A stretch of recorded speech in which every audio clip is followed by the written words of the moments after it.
Good morning students. आज हम पढ़ते हैं पाठ 10। आओ कहानी पढ़ें। आप सब जानते हैं कि कहानी सुनना सबको बड़ा अच्छा लगता है। आप सबको भी कहानी सुनना अच्छा लगता होगा। आप सब अपने दादा दादी नाना नानी द्वारा कहानियाँ सुनते होंगे। आप जानते हैं कि उन्हीं कहानियों के ढेर से शिक्षाप्रद बातें हमें नाना नानी और दादा दादी द्वारा सिखा दी जाती हैं, बता दी जाती हैं। बहुत सी बातें, अच्छी बातें उन्हीं कहानियों द्वारा हम सीख भी लेते हैं, जान जाते हैं। इसके साथ साथ हम अपने देश के संस्कृति, रीति रिवाज, देश विदेश के बारे में, पुराने राजाओं के भी बारे में बहुत सी बातें हम जान लेते हैं। तो ये कहानी जो है सो हमें शिक्षा प्राप्त कराने का बहुत अच्छा माध्यम भी है। चलिए, आपके पाठ्य पुस्तक में जो कहानी दी गई है हम उसके तरफ भी चलते हैं, उसे भी एक बार पढ़ लेते हैं। इस कहानी में, आपके पाठ्य पुस्तक में जो कहानी दी गई है उसमें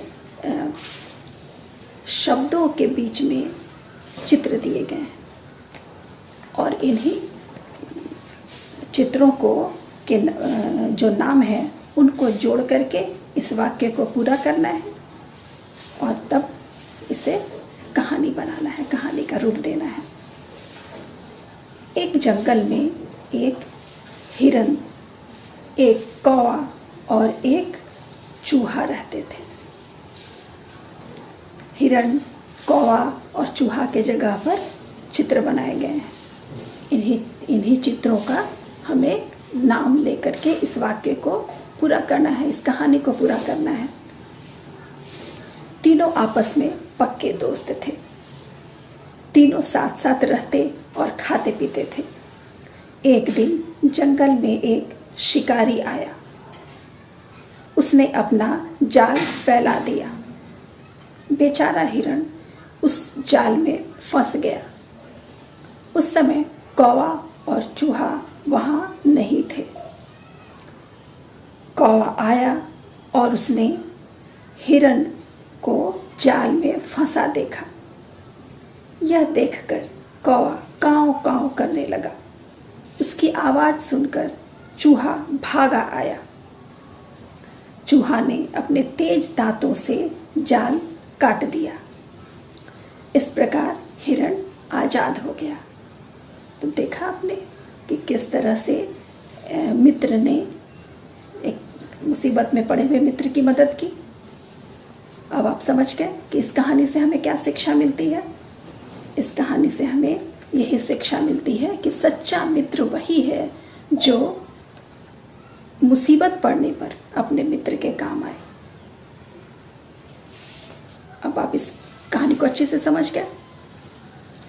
इस कहानी से मिलने वाली शिक्षा को भी आपने जान लिया कि हमें क्या शिक्षा मिली। इस तरह से आपने एक अच्छी बात जान ली। अब हम आपके पाठ्य पुस्तक में जो अभ्यास में कहानी दी गई है उसे भी एक बार देख लेते हैं। उसमें भी चित्र बने हुए हैं और उन्हीं चित्रों को एक वाक्य के माध्यम से जोड़ा गया है और वाक्य में कुछ रिक्त स्थान रखे गए हैं और कुछ शब्द भी दिए गए हैं जिनमें से उचित शब्द को चुन करके और इन रिक्त स्थानों की हमें पूर्ति करनी है और इस कहानी को तैयार करना है। इसे बनाने का आप प्रयास करेंगे। मैंने होमवर्क में इसे दे दिया है, आप इसे बनाने का प्रयास करेंगे। धन्यवाद।